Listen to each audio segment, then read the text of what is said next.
What Royal Horseguards Hotel are doing, and their whole group in fact, is that they are making us their chosen charity for the year, which means that we will receive a single donation of substantial amount of money, plus that they will then fundraise throughout the year for us. In this particular case, we're splitting the money also with the Household Cavalry Benevolent Fund, so they can look after their own people. So when you see a trooper standing on guard outside Horseguards there, he's also the same man who's been in Afghanistan and Iraq fairly recently. So I think it's incredibly relevant, and we all tend to forget that these soldiers, where we see looking rather magnificent on their chargers, are actually real soldiers risking their life on a daily basis.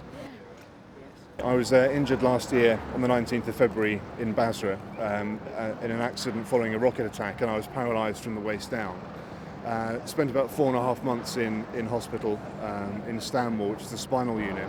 The support that we get from the Ministry of Defence is super, but the role of service charities and a charity like Help for Heroes means a great deal, because it just adds to the standard and quality of life, and it just enhances that for so many soldiers and families of injured service personnel.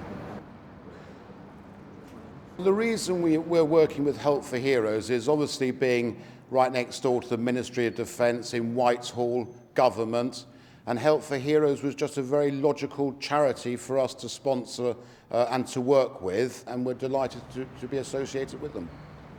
We have a sensational history here, past, present, and in many ways future too. We're standing on the site of the former Royal Palace of Whitehall, the principal residence of Henry VIII. The palace, many important events in English history, many illustrious names from Anne Boleyn to Charles II to indeed Winston Churchill, all connected with this building. People ask about connections with the Secret Service, calling this the Spy Hotel. Well, we're looking at World War I, when the building was requisitioned, in fact requisitioned through both World Wars, and the 8th floor was taken over effectively by MI5 as we know today. I can show you steps that lead to a blocked door. It is said that behind that wall is a tunnel which effectively runs the full length of Whitehall, connecting all the major buildings with government connections. Politicians, officials could walk about under the street without actually coming into the public gaze. The Horseguards, when Charles II was restored to the throne after the Cromwellian period, he lived in the former palace here, and the king formed the Royal Horseguards as a Royal Mounted Guards.